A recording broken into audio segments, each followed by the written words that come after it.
మీకు ఎలా అనిపిస్తుందమ్మా ఈ కోటి దీపోత్సవంలో పాల్గొన్నారు? బాగా మంచి ఇదయింది. డైలీ టీవీలో చూస్తూ ఉంటాము. దానికోసమే బెంగళూరు ఇంకా వచ్చిండాం చూసే కోసము. బెంగళూరు నుంచి వచ్చారా మీరు ఇక్కడి వరకు? ఇది చూసే కోసమే వచ్చింది. ఈ కోటి దీపోత్సవాన్ని తిలకించడానికి బెంగళూరు నుంచి వచ్చారా? అవును, ఎలా అనిపిస్తుంది మరి ఏర్పాట్లన్నీ ఎలా ఉన్నాయి? పర్వాలేదు, బాగుంది, మంచి ఇదవుతుంది. దాని చూసే కోసం వచ్చింది. 13 సంవత్సరాలు ఈ కార్యక్రమం ఈ భక్తి టీవీ ఛానల్ ఇది కోటి దీపోత్సవం ప్రారంభమైనప్పటి నుంచి ఇప్పటి వరకు ప్రతి సంవత్సరం వస్తున్నాము. మాకు చాలా చాలా చాలా ఇష్టము కోటి దీపోత్సవం. మాతో పాటు మా ఫ్రెండ్స్ అందరం కలిసి మేము వస్తున్నాం. ఈ ఈ భక్తి కార్యక్రమము ఇంకా జరుపుకోవాలని, ఎన్ని సంవత్సరాలైనా ఇట్లాగే జరుపుకోవాలని మేము కోరుకుంటున్నాను. ఓకే, నరేంద్ర చౌదరి గారికి మీరేం చెప్తారు? ఇలాంటి కార్యక్రమాలు చేసి మన హిందూ ధర్మాన్ని, సనాతన ధర్మాన్ని ఆయన ప్రోత్సహిస్తుందని నా భావన.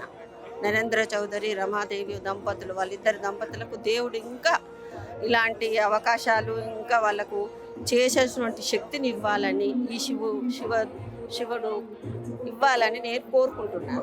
2:30కి వచ్చి మా ఫ్యామిలీతోని వచ్చామన్నమాట. లాస్ట్ 2 years నుంచి రావాలనుకుంటున్నాము. అంటే పెద్దవాళ్ళతో పాటు ఇప్పుడు మన జనరేషన్కి కూడా ఇంకా కనెక్ట్ అవుతారు కదా మనం ఇలాంటి ప్రోగ్రామ్స్ వల్ల. సో అది వచ్చి సేవ చేయడానికని చాలా ఎర్లీగా వచ్చాము. కార్తీక పౌర్ణమి కాబట్టి చాలా జనాలు ఉంటారు కదా అనేసి ఎక్స్పెక్ట్ చేసాము. అంతకంటే చాలా బాగుంది. మేము అంతకుముందు కర్ణాటకలో ఉండేవాళ్ళము. సో టీవీలో చూస్తుండే వాళ్ళం. మా మమ్మీ చాలా భక్తి టీవీని ఫాలో అయ్యి అంటే ఈ ప్రోగ్రామ్కి బాగా అనమాట. తనని ఎప్పుడైనా ఒక్కసారి తీసుకురావాలని కోరుకుండేది. సో ఫైనల్లీ తనని తీసుకొచ్చాను. చాలా బాగుంది. అండ్ మా పాపకి కూడా అంటే ఇప్పుడు మన జనరేషన్, ఆ నెక్స్ట్ జనరేషన్కి కూడా ఇలాంటి ప్రోగ్రామ్స్ చేస్తుంటే ఆ డెవోషనల్కి ఇంకా ఎక్కువ కనెక్ట్ అవ్వాలి. వాళ్ళకి కూడా మన రూట్స్ అనేవి తెలవాలి.